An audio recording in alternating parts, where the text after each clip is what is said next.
Olá, boa tarde, boa tarde. Para mim é uma alegria enorme estar aqui com vocês hoje.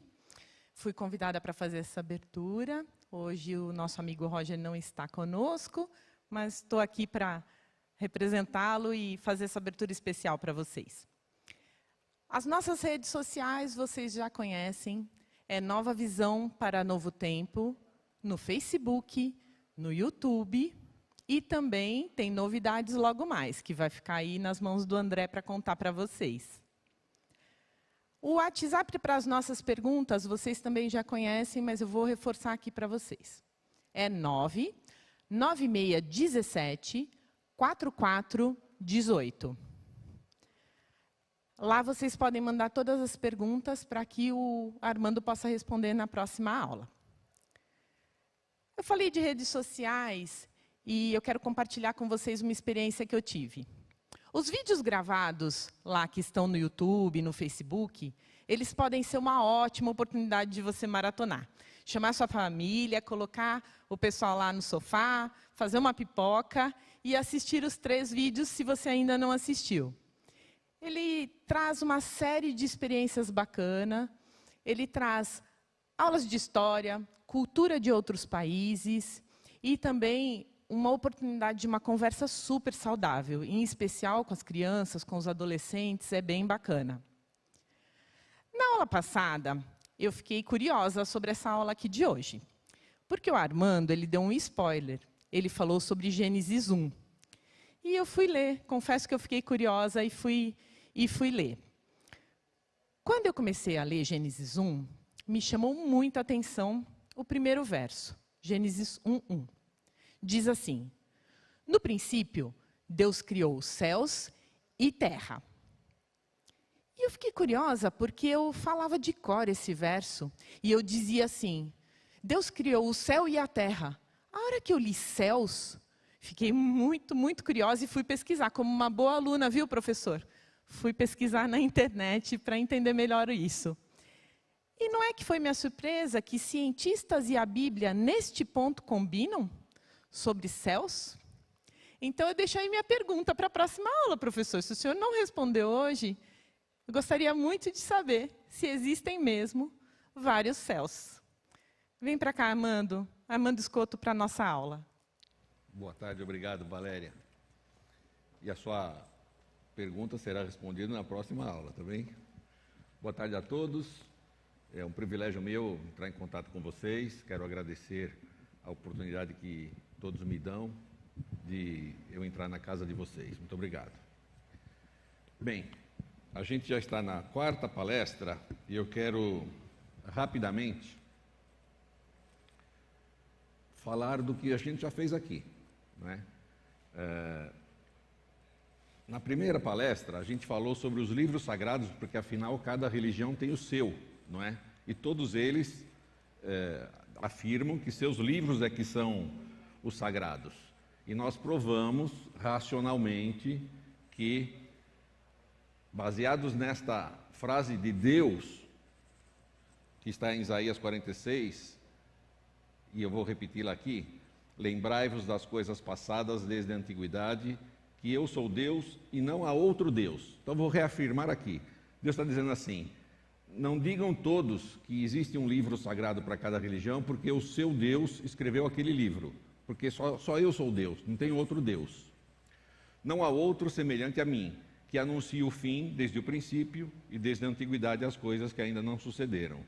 Que digo, o meu conselho será firme e farei toda a minha vontade, versos 9 e 10 do capítulo 46. Coisas importantes aqui. Deus está dizendo assim, só eu sou Deus porque eu anuncio o fim desde o princípio. E a gente viu naquela aula que a Bíblia antecipou fatos descobertos pela astronomia, pela medicina preventiva, pela contabilidade, pela microbiologia, finanças pessoais, orçamento, pedagogia, física, poupança e investimento, ecologia, macroeconomia, e eu parei por aqui, porque tem mais. E eu falei na semana passada que a gente vai dar uma bolha profética de vez em quando aqui, para a gente não perder na nossa mente que que Deus escreveu este livro, que aqui neste livro está a verdade, tá bem? Semana passada eu falei de fatos que a Bíblia antecipou da história mundial. E tudo que a Bíblia falou já se cumpriu, com exceção da última parte. E eu fico pensando assim, se tudo que Deus antecipou já aconteceu e falta só 5%, claro que esses 5% vão acontecer também. Semana passada a gente viu quem é Deus. Esses são seus atributos. Ele é onisciente, sabe tudo, onipresente, está em todos os lugares, onipotente, pode fazer qualquer coisa, é imortal, é eterno e é imutável. E eu fiz uma pergunta, né? Aliás, eu fiz duas perguntas para vocês. Você queria ter um inimigo assim? Não, porque não teríamos chance nenhuma. E segundo, se você fosse assim, se você fosse Deus, o que você faria? E a resposta, claro, é meio óbvia, depende do caráter de quem é assim. Mas o caráter de Deus a gente viu, ele não despreza ninguém, ele é compassivo, paciente, bondoso e fiel sempre. Ele cuida com carinho de todas as suas criaturas, e aqui já foi uma surpresa, porque ele não cuida só dos bonzinhos, ele cuida de todas as criaturas. E ele tem por nós pensamentos de paz e não de mal, porque ele é amor, e o amor dele é eterno, porque já que ele é amor e ele é eterno, o amor dele só pode ser eterno. Aqui já tem uma coisa que a gente também tem que pensar. Deus não ama, Deus é o amor. Essa é diferente. Deus não sabe fazer outra coisa a não ser amar. Assim como o sol não sabe fazer outra coisa a não ser brilhar e aquecer, iluminar e aquecer, tá certo? Então, veja bem, por mais que eu queira agradar a Deus, eu não consigo fazê-lo gostar de mim mais do que ele já gosta. E por mais coisas erradas que eu faça, eu não consigo fazer com que ele goste menos de mim. Ele não sabe fazer isso. Ele é amor e ele não muda, né? E, enfim, veio a pergunta de quem é Jesus. A gente tem um subtítulo para isso: como foi que tudo começou, quem é falar da criação e do Criador. E a gente ficou surpreso a semana passada quando descobrimos que Jesus é Deus. O verso que a Valéria citou aqui na abertura foi este aqui, que está na tela. No princípio criou Deus os céus e a terra. E no Evangelho de João, também no capítulo 1, versos de 1 a 3, nós temos também outra referência a esse princípio. No princípio era o Verbo, e o Verbo estava com Deus, e o Verbo era Deus. Ele estava no princípio com Deus. Todas as coisas foram feitas por intermédio dele, e sem ele, nada do que foi feito se fez. O verso 14 do Evangelho de João diz assim: e o Verbo se fez carne e habitou entre nós, cheio de graça e de verdade. Presta atenção nisso aqui, porque isso aqui é que vai nos dizer quem é esse Verbo. Porque no verso 17, tem um início aqui, eu vou para o final do verso 17. A graça e a verdade vieram por meio de Jesus Cristo. Então olha que raciocínio lógico. A graça e a verdade vieram por meio de Jesus Cristo. O Verbo, cheio de graça e de verdade, é Jesus Cristo. É simples assim. Vamos fazer uma substituição, então, na palavra Verbo por Jesus Cristo. E os versos de João 1 a 3 ficam assim: no princípio era Jesus Cristo, e Jesus Cristo estava com Deus, e Jesus Cristo era Deus. Jesus Cristo estava no princípio com Deus. Todas as coisas foram feitas por intermédio de Jesus Cristo, e sem Jesus Cristo nada do que foi feito se fez. Então, Jesus Cristo, gente, a gente está acostumado a pensar em Jesus como o Filho de Deus, mas aqui está dizendo que ele é igual a Deus e que ele é o Criador de todas as coisas.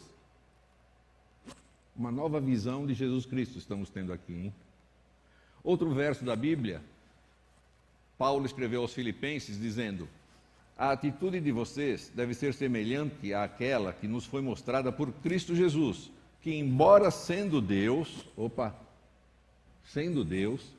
não exigiu nem se apegou a seus direitos como Deus, mas esvaziou-se a si mesmo, vindo a ser servo e tornando-se semelhante aos homens. E se humilhou a si mesmo e foi obediente até a morte e morte de cruz. Filipenses 2, 5 a 7. Aí eu quero dizer para vocês o seguinte, gente. Quando eu era criança pequena lá no Brás, sou de origem de família católica. Meu pai me levava na missa todos os domingos, a mim e ao meu irmão. E depois que ficamos adolescentes, nós deixamos de ir, porque essa história não entrava na minha cabeça. Como é que Jesus é Deus e depois morreu pendurado numa cruz? Que história é essa? A história a Bíblia vai nos contar. Essa mesma Bíblia de quem estamos ganhando confiança, não é? Quero mostrar para vocês aqui uma coisa. No princípio criou Deus os céus e a terra. Essa palavra criou, no original hebraico, é bara, e significa criar do nada. Criar do nada é muito diferente do que você inventar um negócio novo e pegar partes de coisas já prontas, ou mandar na fundição, fazer uma peça nova e montar alguma coisa. Criou do nada, sem o uso de matéria pré-existente. Jesus, quando criou, não se utilizou do que já existia. Não existia nada. Porque o verso é muito claro. No princípio criou Deus os céus e a terra. Não tinha nada antes. Está certo? Então, como é que foi feita a obra da criação? A Bíblia explica isso também. Ela diz assim: os céus, por sua palavra, se fizeram, e pelo sopro da sua boca, o exército deles. Pois ele falou e tudo se fez. Ele ordenou e tudo passou a existir. Isso está no Salmo 33. Eu fico imaginando o poder que ele tem de fazer as coisas aparecerem apenas falando. Apenas falando. Mas tem uma explicação. Jesus é o verbo. Aquela palavra, agora em grego, porque o Novo Testamento foi escrito em grego, logos, é palavra em grego. A criação no princípio foi assim: e disse Deus, haja luz. No segundo dia, e disse Deus. E no terceiro dia, e no quarto dia, e no quinto dia, e no sexto dia, também disse Deus. Quer dizer, ele só falou e tudo apareceu. Foi isso que a gente aprendeu aqui. Agora, olha só, eu fico imaginando o poder que tem esse Jesus. Ainda bem que ele é meu amigo, viu, gente? Hebreus 11 confirma isso dizendo: pela fé entendemos que os mundos, em algumas traduções está assim, pela palavra de Deus foram criados, de maneira que aquilo que se vê foi feito do que, está errado aqui, do que não é aparente, tá? Imagens do Hubble. O que foi que Deus fez aqui? Um mundo pequeno. Quando a gente fala Deus criou o mundo, a gente pensa no nosso planeta só. Nós não sabemos o tamanho que tem esse universo. Não dá para saber, é muito grande. E agora eu quero confrontar a Bíblia com o que a gente aprendeu na aula de ciências. Você lembra o que você aprendeu na aula de ciências?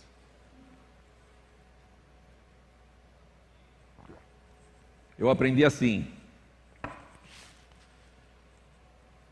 alguma coisa explodiu, os vários corpos celestes estavam como bolas de fogo, a bola de fogo foi esfriando com o passar do tempo, virou só ali uma nuvem de vapor envolvendo todos os astros celestes, o vapor virou água, da água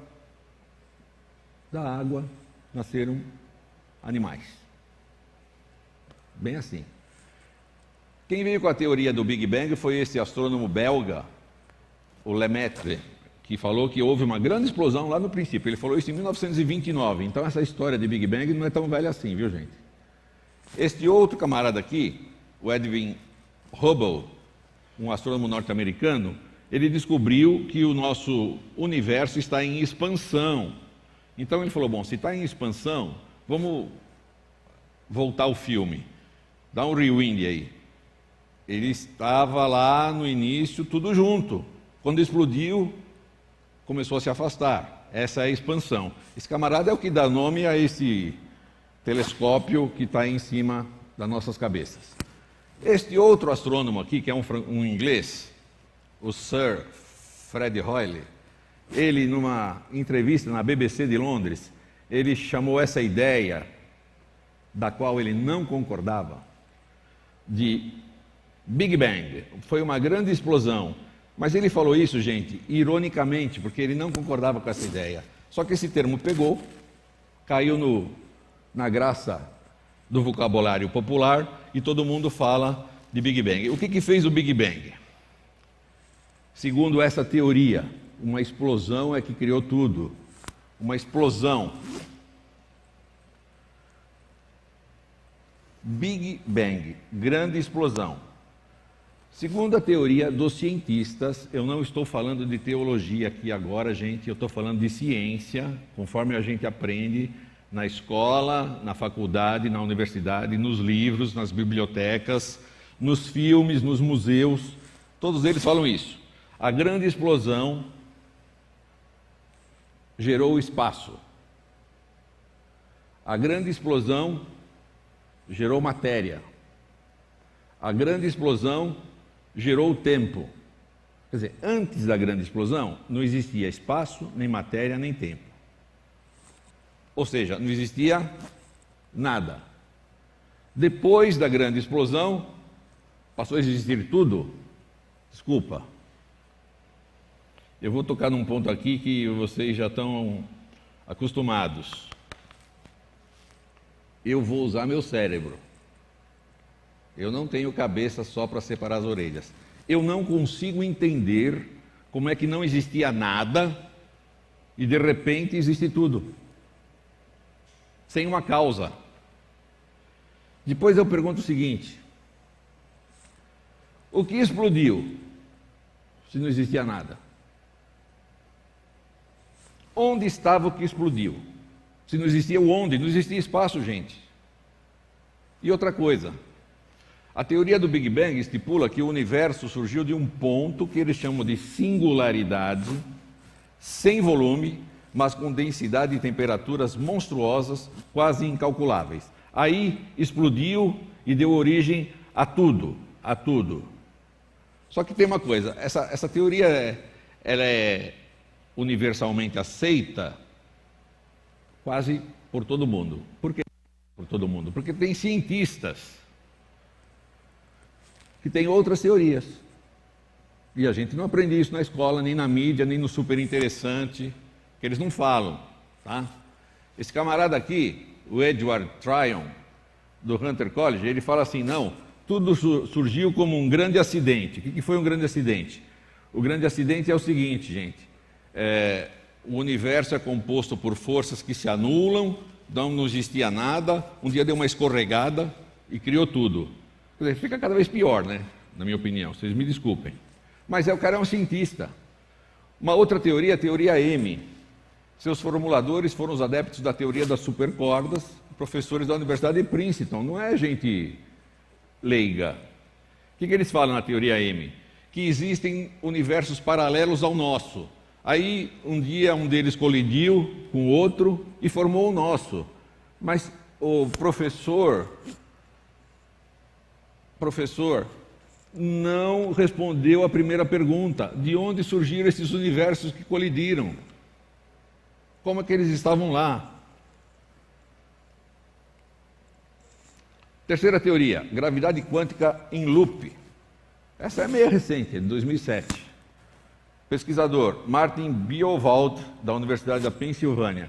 Essa daí também diz que tudo era um ponto pequeno, depois ele cresceu, e depois ele atinge uma estabilidade e começa a murchar, a diminuir, e volta a ser um ponto pequeno.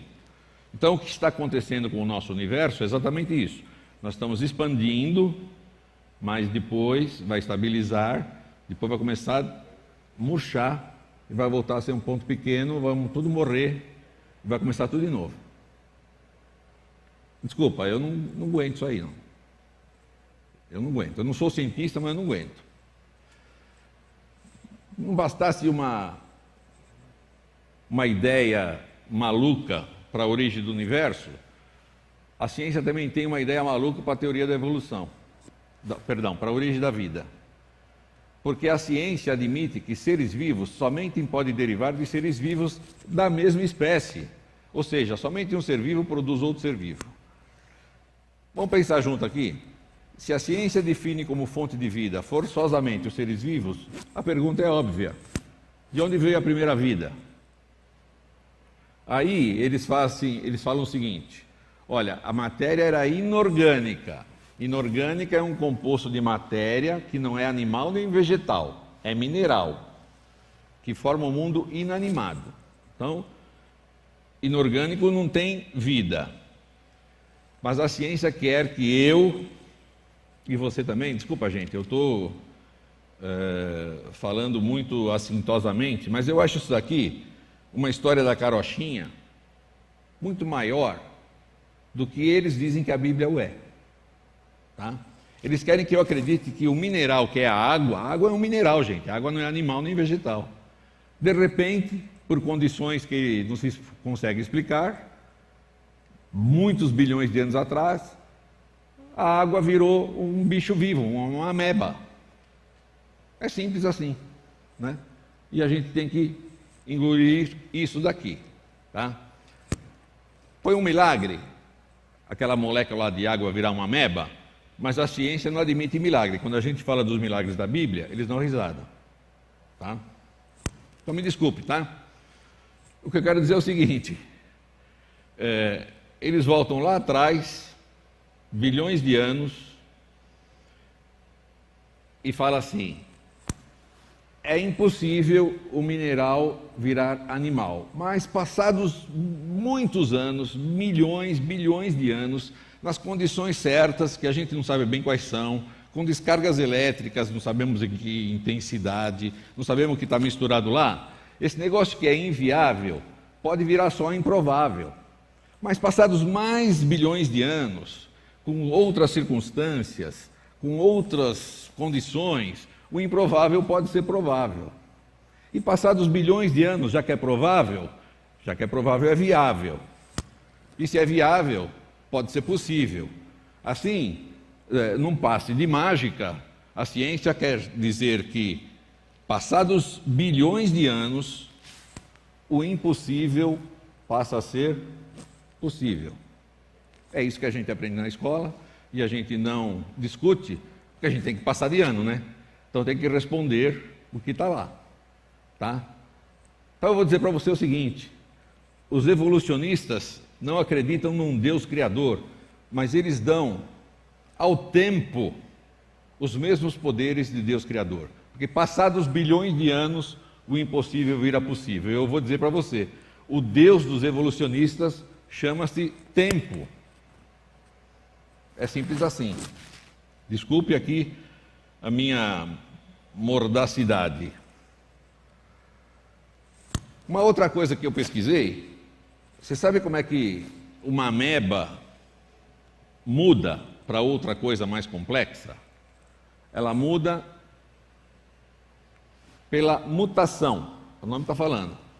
Mutação é uma mudança no DNA, que é o material hereditário da vida. No nosso DNA estão ali todas as informações de como é o ser que é você, tá? O DNA de um organismo afeta sua aparência, seu comportamento, sua fisiologia, todos os aspectos de sua vida. Por isso, uma mudança do DNA de um organismo pode causar mudanças em todos os aspectos da vida. O que eles estão querendo me dizer aqui? Que se a ameba mudar o DNA dela, ela vai ser uma super ameba, tá? Essa definição é da USP. Como é que muda para melhor? A primeira ameba pensou em melhorar de vida. Já pensou nisso? A ameba está lá e fala: não, eu quero ser mais do que eu sou. Então eu vou ser mais complexa na próxima geração. Olha o que os cientistas, eu não estou falando de teologia aqui de novo, gente. Estou falando de ciência. Olha o que os cientistas falam da mutação. As mutações são a base da evolução, declara a Enciclopédia do Livro Mundial. Similarmente, o paleontólogo Stephen Stanley, em seu nova tabela de evolução, na página 63, chamou as mutações de as matérias-primas da evolução. Legal isso. Entretanto, não é qualquer mutação que a evolução exige. Há necessidade de um lento acúmulo de mutações favoráveis. Isso aqui foi dito por esse senhor, geneticista, no seu livro Gigantes Vermelhas e Anões Brancos. Muito bem. Olha só o que falam todos os cientistas. Carl Sagan, um grande evolucionista, já morreu esse camarada aqui. Ele declarou: a maioria das mutações é perigosa ou letal. No seu livro mais famoso, o livro Cosmos. Pel Koller, outro evolucionista, diz o seguinte: a maior proporção de mutações são deletérias para o indivíduo que leva o gene mutante. Em experiências, verificou-se que para cada mutação bem-sucedida ou útil, há muitos milhares que são prejudiciais. Está no livro dele, Cromossomos e Genes. A Enciclopédia Americana diz assim: parece difícil de reconciliar o fato de que a maioria das mutações são prejudiciais ao organismo com o conceito de que as mutações são a fonte de matérias-primas para a evolução. Deveras, os mutantes ilustrados nos compêndios de biologia são uma coleção de aleijões, monstruosidades, e a mutação parece ser um processo destrutivo ao invés de construtivo. Outro evolucionista diz assim: depois de um número maior ou menor de gerações, os mutantes são eliminados. Eles não conseguem competir porque não se aprimoravam, degeneravam, ficavam em desvantagem, e se aquela teoria da evolução do Darwin está certa, a sobrevivência dos mais aptos, quem é um mutante pela metade é menos apto, acaba morrendo. No seu livro Os Mananciais da Vida, Isaac Asimov. Vocês sabem quem foi Isaac Asimov? Foi um astrônomo, um cientista, evolucionista, e ele fez um livro chamado Os Robôs. E tem um filme aí muito legal chamado Eu, Robô, é baseado num conto desse camarada aqui, tá? A maioria das mutações é para pior. Olha, eu citei aqui cientistas, não citei nenhum teólogo que diz que a mutação é ruim, mas é a mutação que é a base da evolução. Como pode a ciência afirmar que a mutação, um processo que é destrutivo em 99,99999% das vezes, seja o agente criador de tudo que existe? Está combinando aqui destruição com criação? Mas quem fala isso aqui são os cientistas, gente, não sou eu. Só estou mostrando, tá? Por que eu estou mostrando? Porque você não vai aprender isso na escola. Você não vai ler isso em livro, você não vai ver isso em jornal, em documentário, nada. Eles escondem isso de você.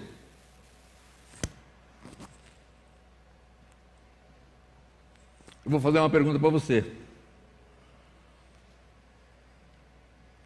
Você se operaria com um médico que erra 99,99% das vezes?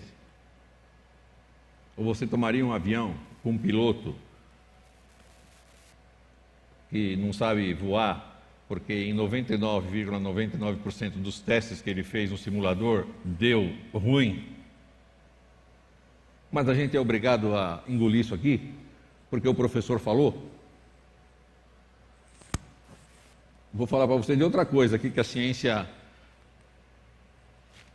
não me explica. Complexidade irredutível. Complexidade irredutível quer dizer o seguinte: todas as coisas e pessoas e seres vivos têm partes, são formados por partes, né? Nós somos 3 partes, né? Você lembra que você aprendeu na aula de ciência? Cabeça, tronco e membros, né? Ok? Se você tirar alguma parte, pode ser que funcione em parte, mas se tirar alguma parte, não vai funcionar mais. Então, a complexidade, ela chega a ser irredutível. Vou dar um exemplo de uma bicicleta. Você pega uma bicicleta, se você tirar o selim, que é ali onde você senta, ela continua andando. Mas se você tirar uma roda, ela não anda mais. Ok? Por que eu estou falando isso? Porque ou os nossos sistemas foram criados completos, ou eles não têm utilidade, assim como uma roda, uma bicicleta com uma roda a menos, não é? Então, eu vou te dizer o seguinte: isso aqui é um globo ocular que tem um corpo ciliar, íris, câmara, pupila, córnea, retina, mácula. Para os meus amigos da visão real, eu estou mostrando aqui na tela o diagrama de um olho. E eu fico imaginando assim, vamos voltar à história da primeira ameba? A primeira ameba estava lá na água, amebando, né? O que faz uma ameba? A ameba estava lá amebando, aí ela pensou assim, eu preciso ver o mundo lá fora, deve ser bacana, deve ser legal esse mundo. Eu preciso conhecer, eu preciso ter um olho, eu preciso ter um globo ocular. Então minha próxima geração terá um globo ocular. E, por um milagre, a próxima geração dela teve um globo ocular. Mas pensou assim, não adiantou ter o globo ocular, porque está faltando algumas partes do meu olho. Está faltando a retina. Na minha próxima geração vai ter um globo ocular com retina. E assim foi, tá? Até que se formou o olho completo, com o nervo óptico, que é que leva as imagens para o cérebro. E ela ficou toda feliz. Falou assim, agora sim, eu tenho um olho completo. Agora o que eu ver aqui com o meu olho, vou mandar lá para o meu cérebro, vou processar. E eu não tenho cérebro. Claro que eu estou fazendo uma paródia, mas é isso mesmo que eles falam que aconteceu. Quer dizer, uma ameba saiu da água e uma virou uma tartaruga. A outra ameba quis ser pássaro, a outra ameba quis ser elefante, a outra ameba quis ser borboleta. Desculpem-me, mas está faltando explicação aí, tá, gente? Está faltando explicação científica aí. A gente está engolindo isso muito fácil. Sistema respiratório, ou ele foi criado completo, ou para que serve pulmão se não tem nariz? Para que serve pulmão e nariz se não tem traqueia? Então, a evolução não explica isso, gente. E eu fiquei só pensando assim, quantos sistemas existem no corpo? Sistema digestivo, sistema nervoso. O esqueleto tem 206 ossos. Se eles não forem combinados certinho, a pessoa não consegue viver direito. E só na mão, tem um monte de osso na mão. Tudo isso foi sendo pensado por um ser que quis ser melhor na sua geração seguinte. Não consigo entender isso daí não, sabe? Então vocês me desculpem, porque eu vou ficar com a Bíblia. Eu já provei aqui para vocês que a Bíblia contém racionalmente indícios de que Deus existe e escreveu a Bíblia. E eu estou contrapondo aqui o que é que a ciência fala para afastar Deus da sociedade. Existem 100 milhões de células sensíveis à luz no olho humano. Isso tudo veio por acaso? Vocês acham mesmo? Elas enviam informações para o cérebro através de 1 milhão de fibras nervosas do nervo óptico. Por acaso? O cérebro possui cerca de 100 bilhões de células nervosas conectadas por 400 mil quilômetros de fibras nervosas. Por acaso, por acidente, foi acontecendo? Estima-se que existam cerca de 100 trilhões de conexões no cérebro. Por acaso?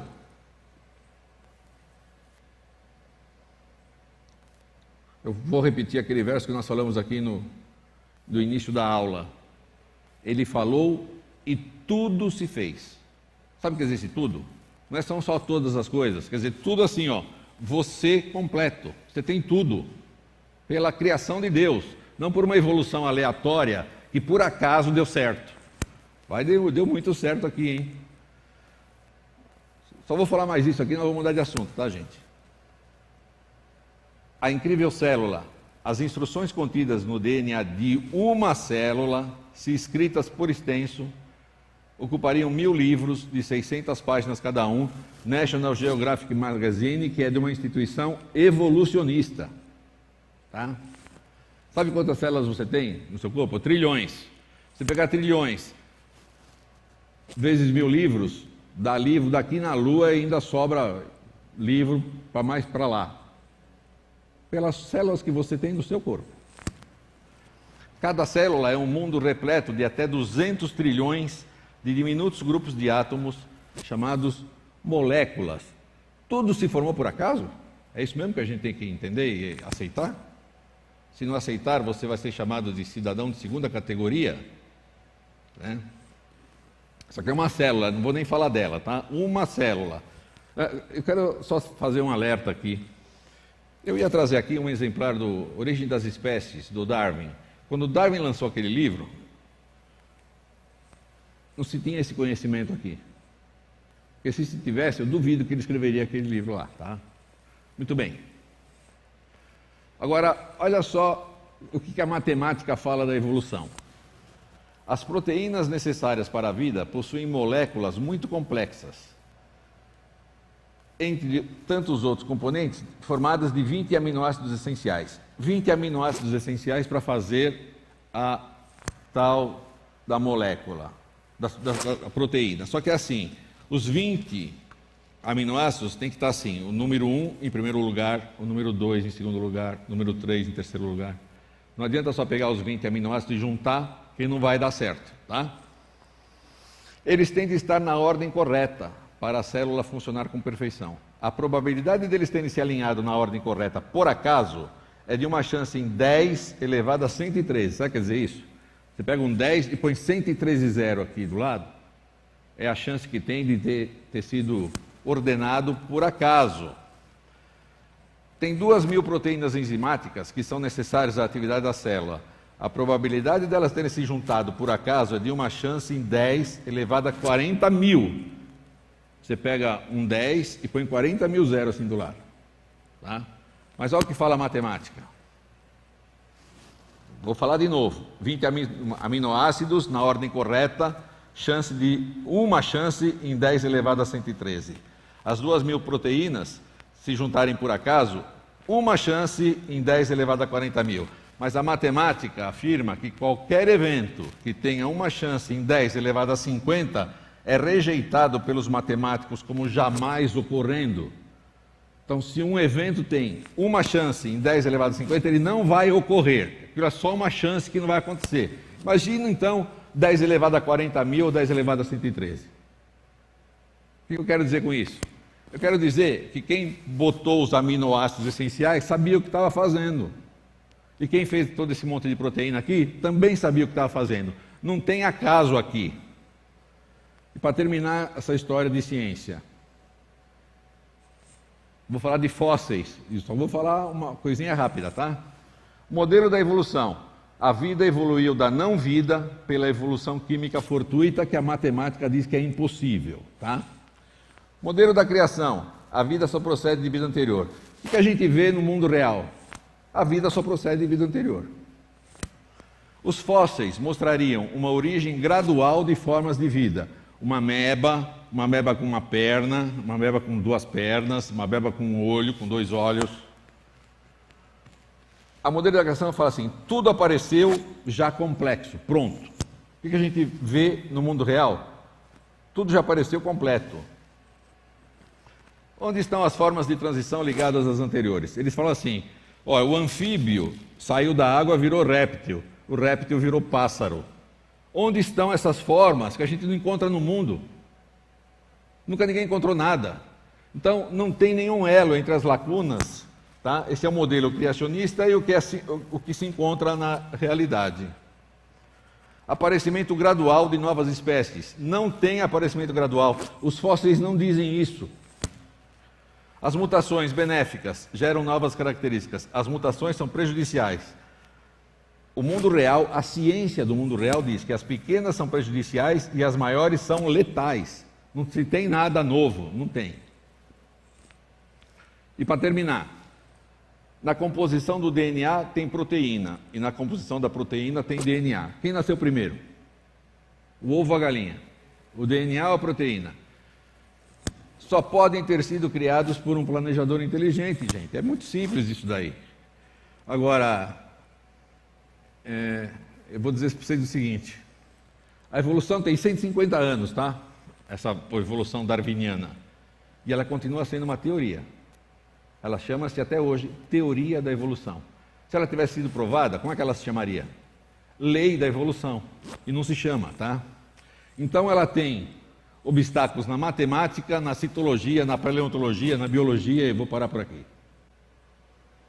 Deus sabia que isso ia acontecer? Você acha que Deus sabia? Olha o que ele escreveu. Ó Timóteo, guarda o depósito que te foi confiado, que é a palavra de Deus, tendo horror aos clamores vãos e profanos e às oposições da falsamente chamada ciência. Eu não vou repetir, você vai ler na sua Bíblia, tá? A qual, professando a alguns, se desviaram da fé. A graça seja contigo, amém. Paulo a Timóteo, capítulo 6, verso 20.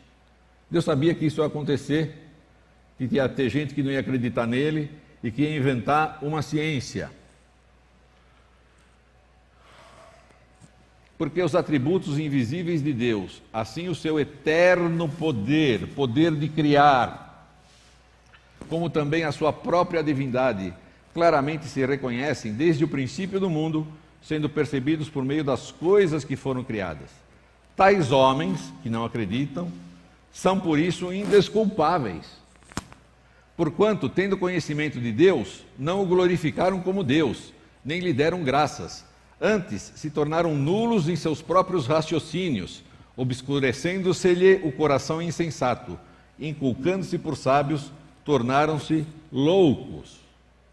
Então Deus está dizendo assim, quem não acredita em mim é louco, não é sábio.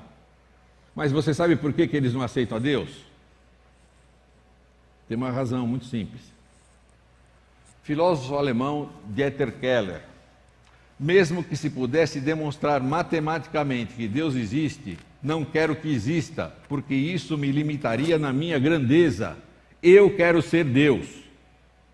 E nós vamos cuidar desse assunto na próxima aula, hein, gente? Tá? Agora, tem um cara aqui, a narrativa dele é um pouco mais extensa, mas eu quero ler para vocês o que esse camarada escreveu. Esse camarada aqui, que é um geneticista americano, ele está vivo ainda, hein? Ele nasceu em 1929 e ele ainda não morreu, tá? Esse camarada não é só um evolucionista, ele é um adversário ferrenho da religião e de Deus, tá? Ele diz assim: nós ficamos do lado da ciência, apesar do patente absurdo de alguma de suas interpretações. Ele está falando que a ciência é absurda, não sou eu que estou falando. Apesar de sua falha no cumprimento de muitas de suas promessas extravagantes em relação à saúde e à vida. Como surgiu a vida? Não sabemos. E apesar da tolerância da comunidade científica com relação a histórias sem fundamento, que a gente inventa para dizer lá na escola que a ameba saiu da água. Isto porque temos um compromisso anterior, um compromisso com o materialismo. Ele está dizendo assim, eu tenho um conceito que é um pré-conceito, é anterior, como o materialismo, então eu não posso acreditar em Deus. Mas não parou aqui, não.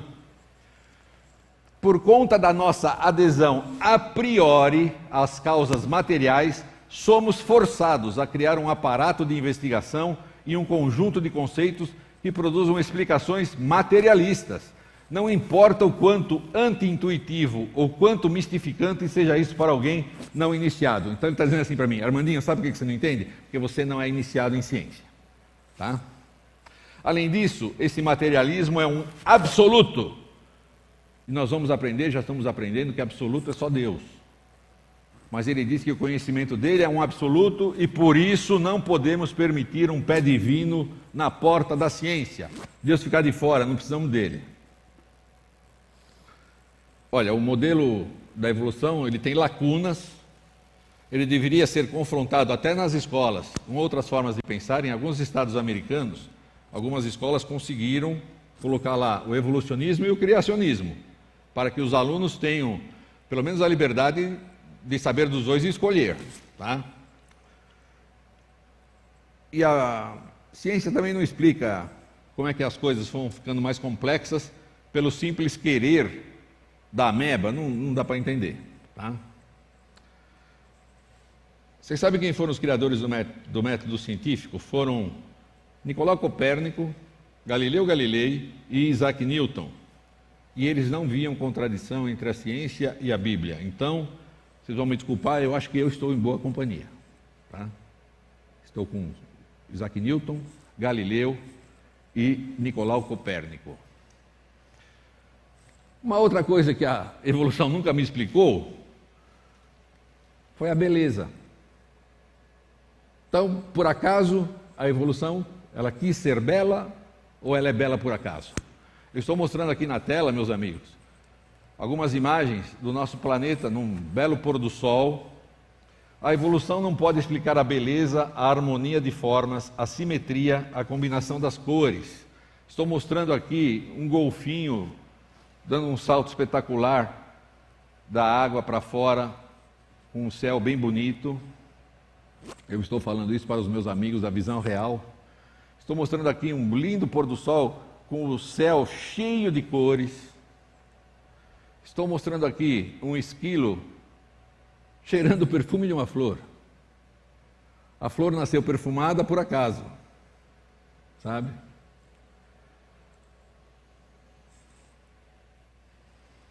Eu estou mostrando aqui um outro pôr do sol no mar. E eu vou mostrar aqui o que está escrito no livro de Jó. Depois disso, o Senhor, do meio de um redemoinho, respondeu: onde estavas tu quando eu lançava os fundamentos da terra? Dize-mo se tens entendimento. Então, seu cientista, você fica falando coisas aí que ninguém pode provar, nem você, porque não tem a testemunha lá, e eu vou te perguntar. Também não tem testemunha quando eu criei tudo, mas eu deixei um livro aqui onde, desculpa a falta de modéstia, hein? O Armandinho já racionalmente provou que esse livro aqui é sobrenatural. Então, por que você não presta atenção um pouquinho nas minhas coisas? Pergunte, porém, aos animais, e eles o ensinarão, às aves do céu, e elas contarão a você. Fale com a terra, e ela o instruirá. Deixe que os peixes do mar o informem.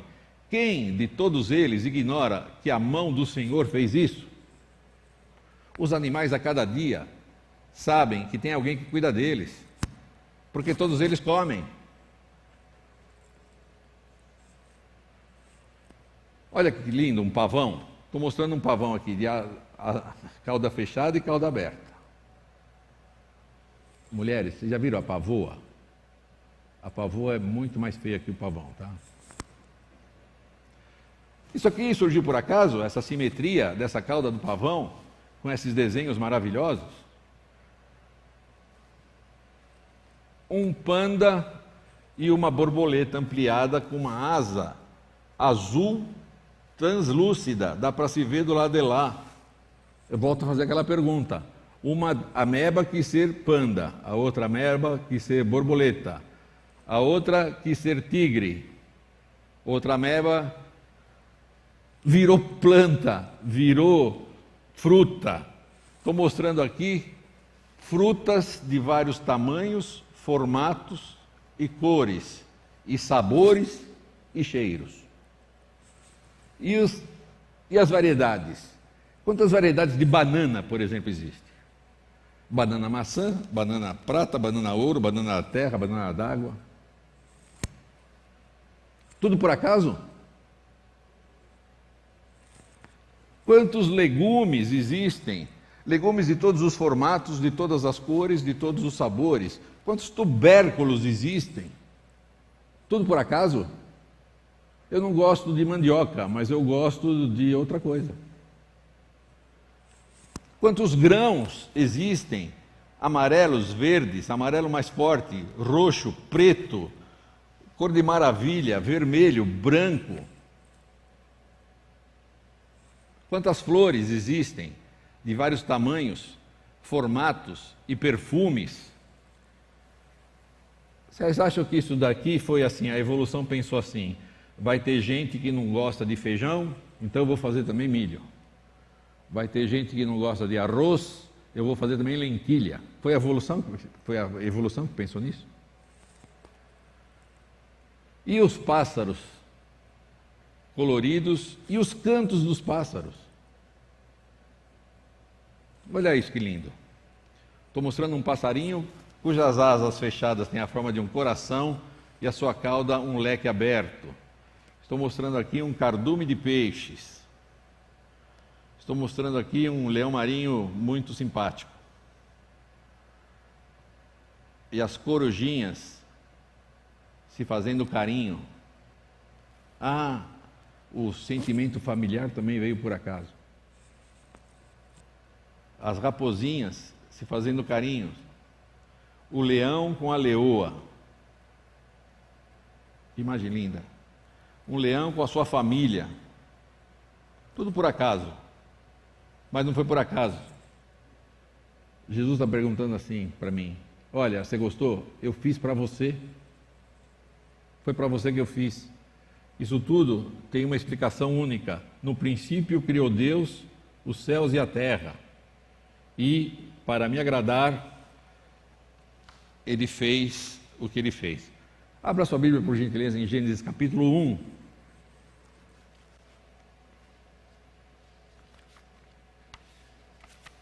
Com licença.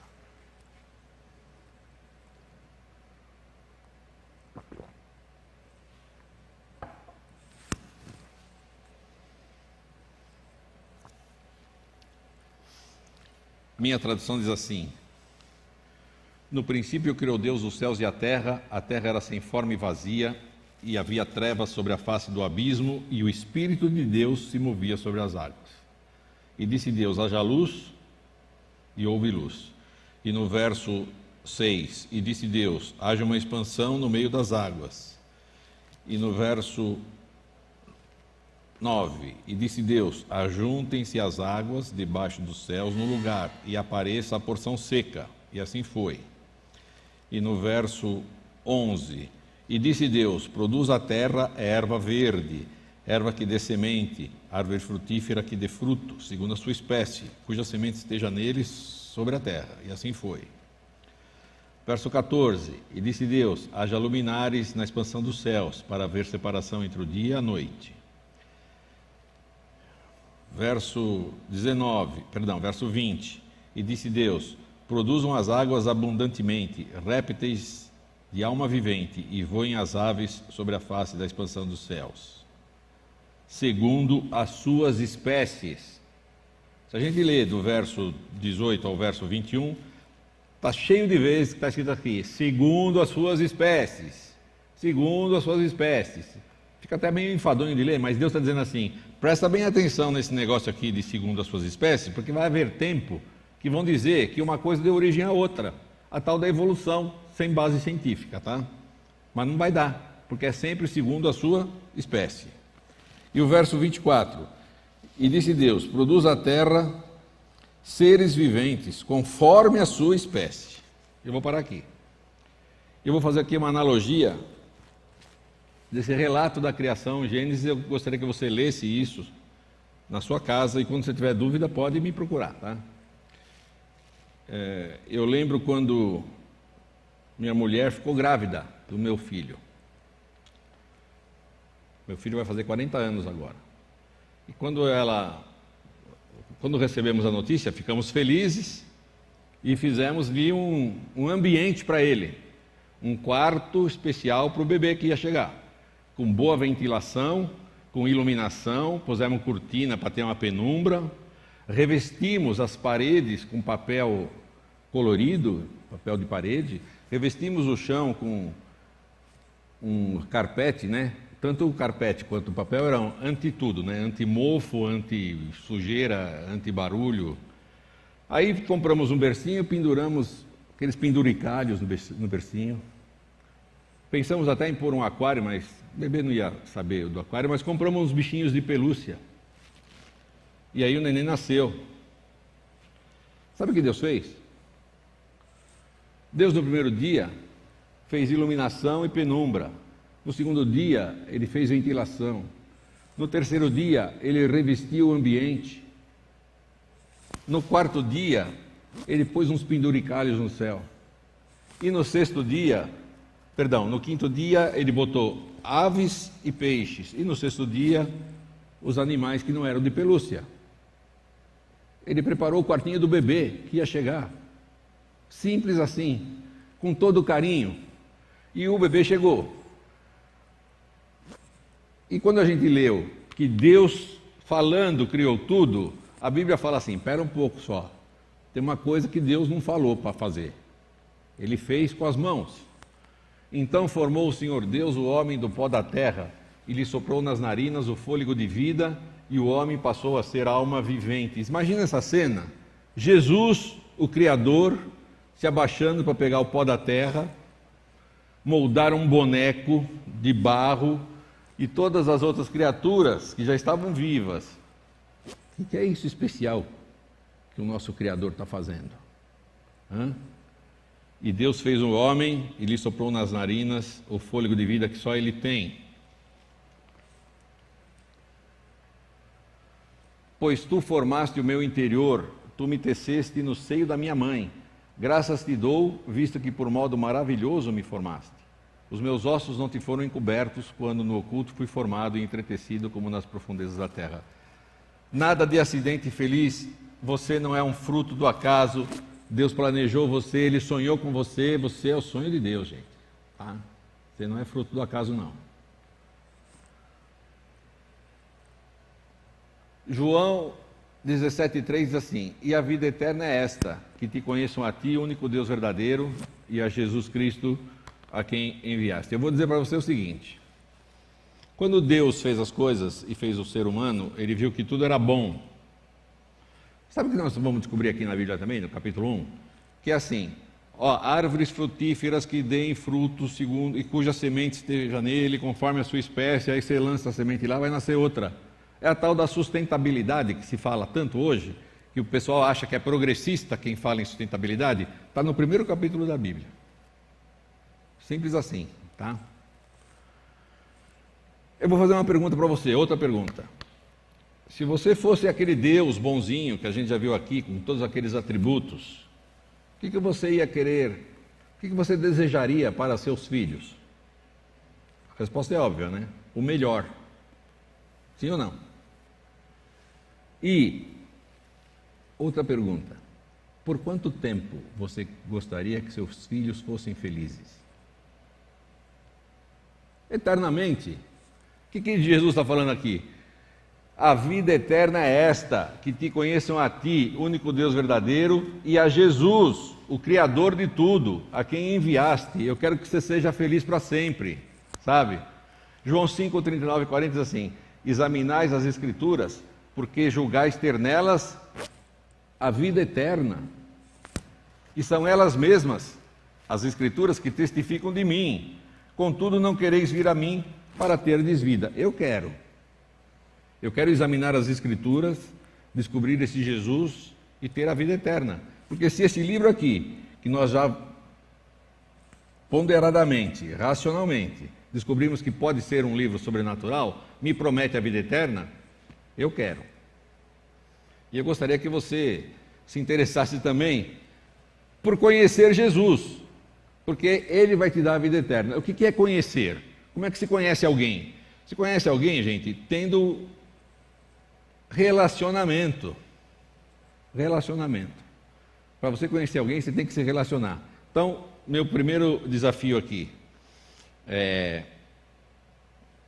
ler a Bíblia, examinar as Escrituras. Eu falei aqui hoje de fatos científicos que contrariam a teoria da evolução.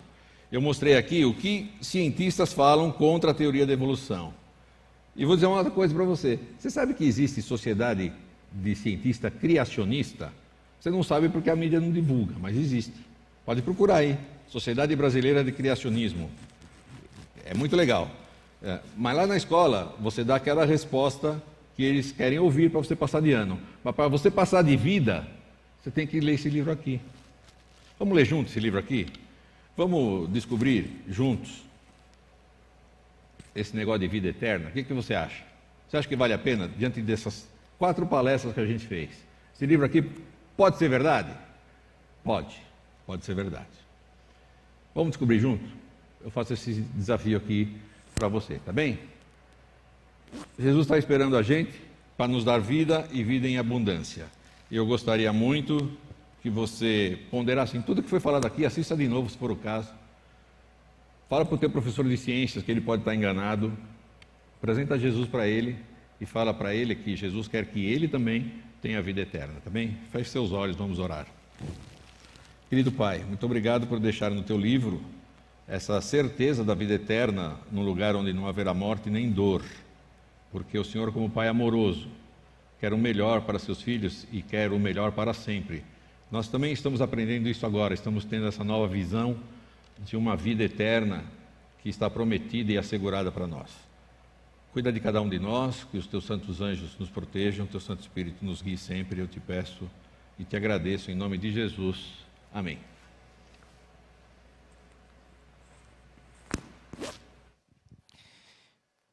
Que palestra, hein? Que momento.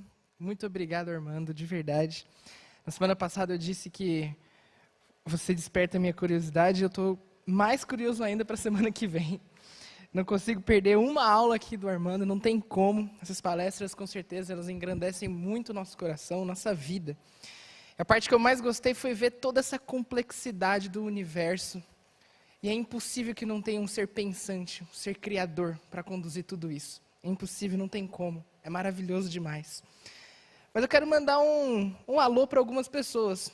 Vocês que estão nos assistindo pelo YouTube, nós vimos aqui os seus recados, a Delma Bels que mandou, a Ângela, a Sônia Márcia, a Roberta Padula, que estava conosco, a Francis, a Maria das Graças, Ricardo Pires, a Sueli, a Amanda Silva, o Silas Oliveira, a Tereza, Solange, o Roger Burlandi, que estava conosco, a Cristiane Pina, a Regiane, a Sandra Ferraz, a Jacira, a Tereza Oliveira, a Otília, Maurício, a Raí, a Emília, Leandra Quiton.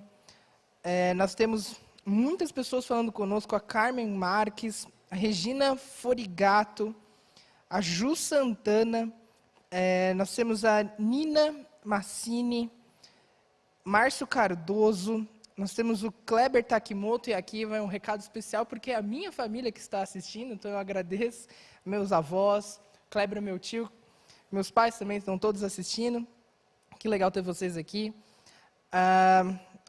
Nós temos também Maria das Graças nos assistindo, muitas pessoas, e que bom que você nos assistiu, que bom que você está conosco, que bom que você está conosco todos os sábados aqui às 16 horas. Mas alguns recados para você, tá bom?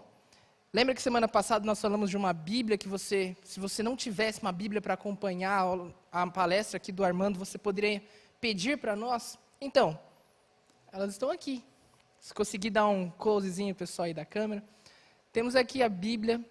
Para as pessoas que solicitaram já desde a semana passada, as Bíblias já foram enviadas.